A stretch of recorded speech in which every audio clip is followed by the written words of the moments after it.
I'm Molly, and I'm celebrating my 32nd birthday this year. I hold a position of a salesperson at a specific company. My husband, Mike, was my high school classmate, and this year marks our 10th wedding anniversary. Our journey began with high school romance, leading to a long-distance relationship through college. Despite the distance, our love endured, and we tied the knot right after graduation. Our enduring love brought forth our eldest daughter, Kate, who is turning 9 this year. Currently, I'm anticipating the arrival of our second child, and despite the excitement, this pregnancy feels different. Unlike with Kate, I've noticed significant changes in my health this time around. Enduring long work hours, I felt nauseous and unusually sleepy, symptoms I didn't experience during my first pregnancy. Perhaps it's due to aging, making it harder to recover from tiredness, or maybe it's the stress from juggling work and caring for our child. After considering various possibilities, an over-the-counter pregnancy test confirmed the news. When pregnant with Kate, I had no noticeable health changes, making this intense morning sickness a new challenge. Balancing work as a salesperson while battling morning sickness, I decided to take some time off after consulting with my boss. Discussing it with Mike, he seemed surprised and unsettled by the severity of my morning sickness this time around. His memory of Kate's birth contrasted with the current situation, and he encouraged me to take a break from work. Hoping for improved health during my time off, I found the morning sickness persisting and even intensifying. Despite being at home, I struggled with daily tasks and spent most of my days in bed. Initially concerned, Mike's attitude has shifted, and he now appears frustrated with my condition. I sensed he might be thinking that since I'm not working, I should at least handle household chores. Unable to manage even simple tasks, I felt ashamed and sorry for Mike, who is busy with work. Mike's changed behavior is evident, as the warm morning hugs have turned into silent departures, with him often coming home late due to work-related overtime. My husband, Mike, is responsible for tasks like document preparation, data entry, and phone calls at his job. While overtime has always been part of his work, he reduced it after Kate's birth to spend more quality time with her. As dual income earners, we aimed to evenly divide chores, but recently, he hasn't been helping much, and overtime has become consistent. The reduction in income due to my leave may have pushed Mike to strive harder at work for our family. He might prefer if I handle all the household chores. Despite understanding his perspective, with my severe morning sickness, meeting his expectations is challenging. One night, I gathered the courage to ask for his help, acknowledging his hard work and expressing my limitations due to morning sickness.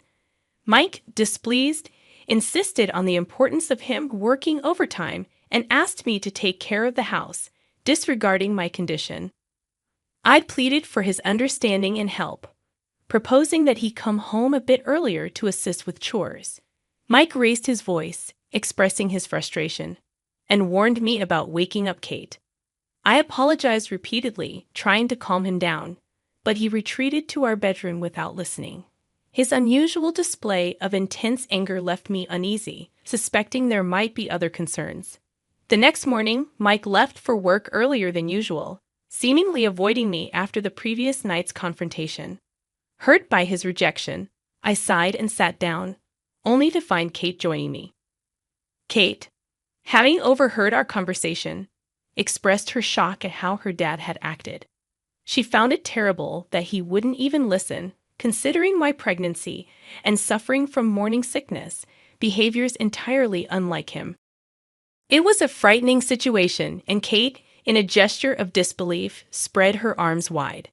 She urged me to rest while expressing her regret for not helping with chores until then. From that morning on, Kate actively assisted with household chores. Having learned the tasks from a young age, I could confidently rely on her. It was heartening to witness my daughter's kindness blossoming. However, the strained relationship with my husband persisted. He consistently left home early and returned late, and our interactions dwindled. As the due date for our second child approached, my anxiety about our relationship grew. Just when I believed our bond was irreparable, Kate shared unexpected news one evening.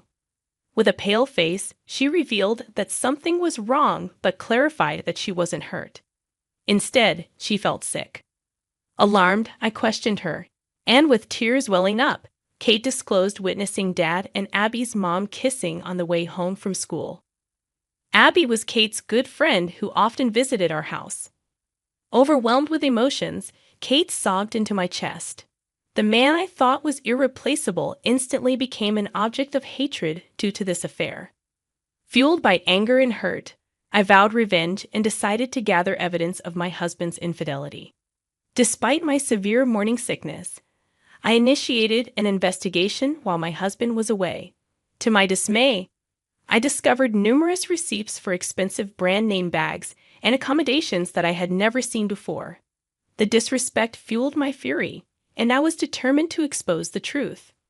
Upon closer inspection, I realized these receipts raised questions about the source of the money for such lavish purchases. Gasping, I recalled something, and fueled by a burning desire to confirm the truth, managed to make my way to the bank despite being pregnant. I realized it had been a long time since I left the house, a rarity due to my persistent morning sickness. Feeling unwell, I braved the sunlight and arrived at the bank with trembling hands and nervousness, clutching my passbook. The reality I faced was one I wished to avoid. As I suspected, the expenses for Mike's frequent high-end purchases, like designer bags, were charged to our joint account. This alone fueled my anger, but the shock deepened when I discovered that despite claiming to work overtime, Mike's salary hadn't increased. His company, known for being employee-friendly, should have raised his salary with overtime hours. Yet, there was no change. It became evident that Mike's late returns were due to an affair with Abby's mother, not overtime as he claimed. Disappointed and in the midst of a challenging pregnancy, I was left deeply hurt. One evening, as Mike bathed, I bravely seized his smartphone.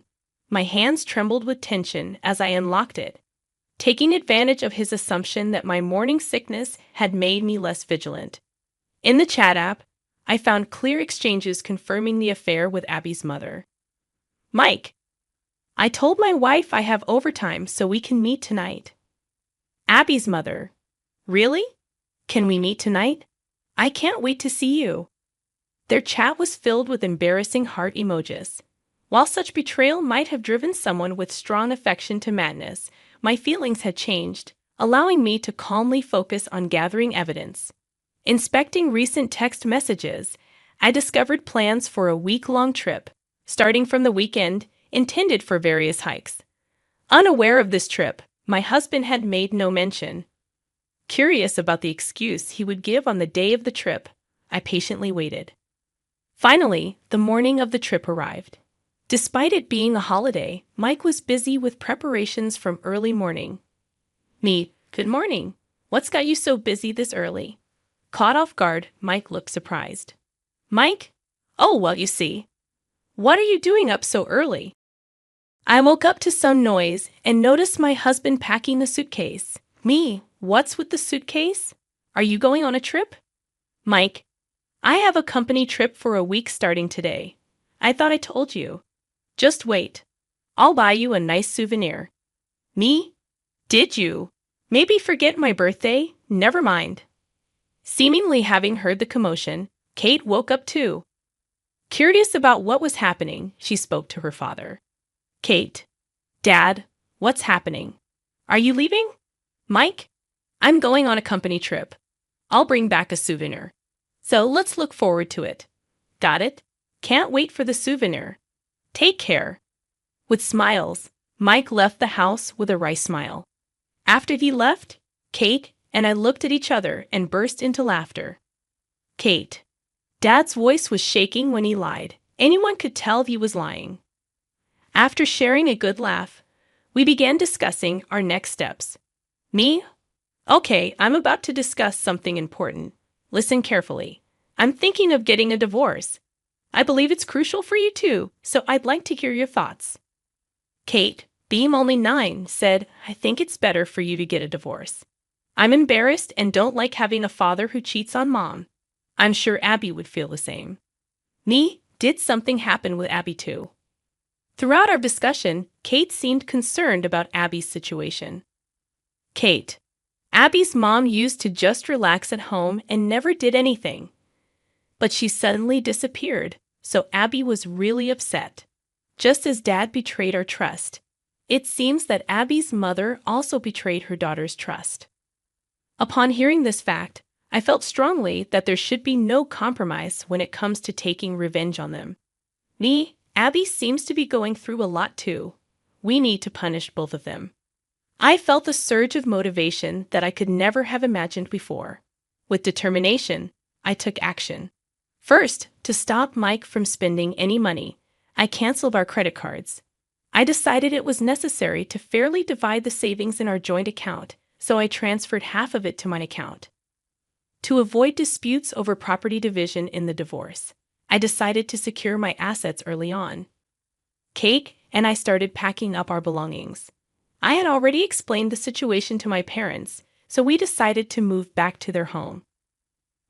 Kate, let me confirm once more.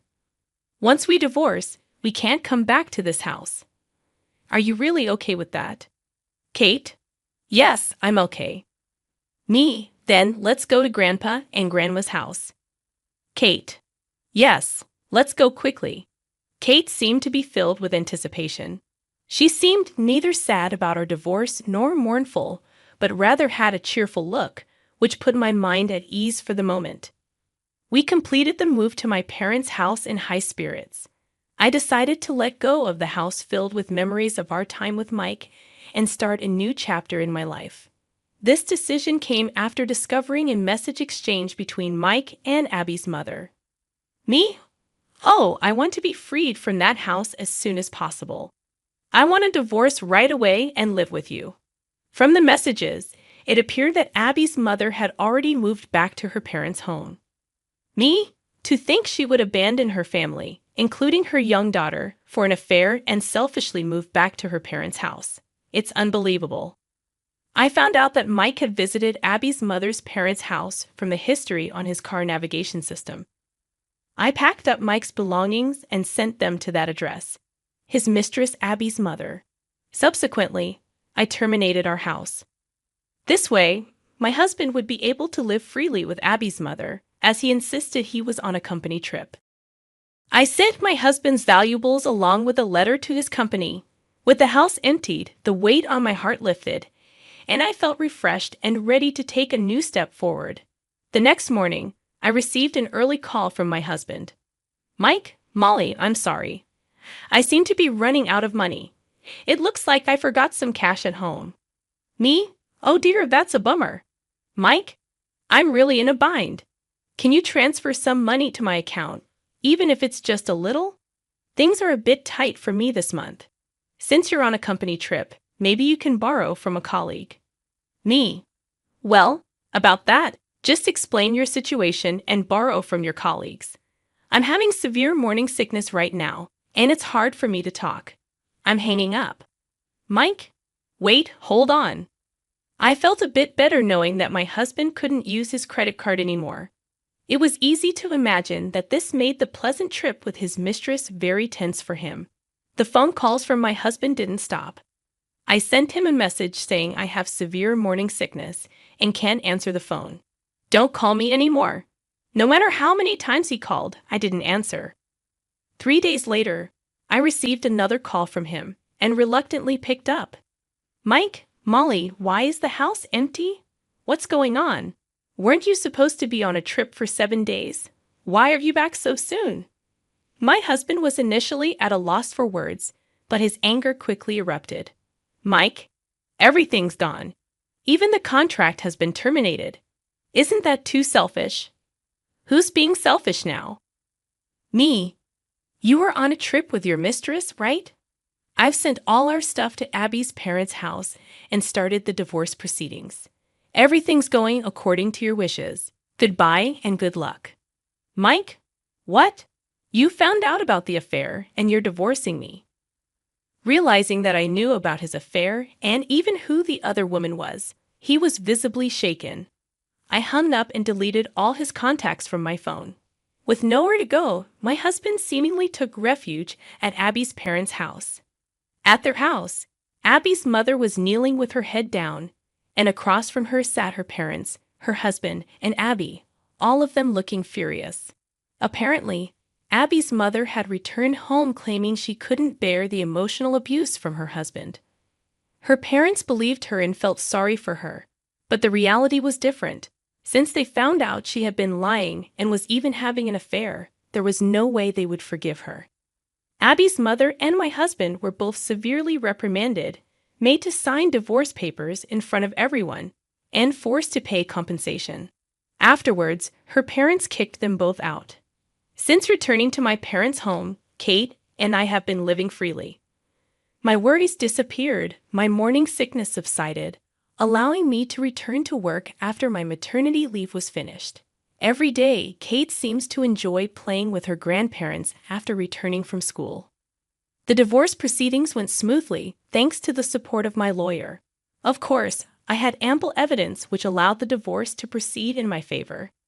In order to secure my ex-husband's income, I demanded both compensation and child support payments and sent a letter to his company asking them not to let him resign. His boss, a married man with children, saw the letter and was furious. He negotiated with the company to deduct compensation and child support payments from my ex-husband's salary. With this boss always keeping a close eye on my ex-husband's actions, even if he faced any challenges at work, it seems unlikely he will be able to quit his job that easily. My ex-husband is financially struggling because he spent too much money on his mistress's lavish lifestyle. On top of that, having lost his home, he is forced to live in a cheap company dorm, making it hard for him to quit his job easily. And Abby and her father have now found peace. Abby has accepted her parents' divorce and seems to smile more compared to before. She told Kate that she genuinely enjoys living with her father. Knowing that Abby is living a happy life brought genuine relief to my heart. Soon after I gave birth to a lovely baby boy, the fact that my ex-husband can't hold my beloved son in his arms shows how stupid he was. When Kate saw her adorable brother, she cheered and delighted. I looked at both my beloved daughter and son's faces and vowed in my heart to raise both of them well.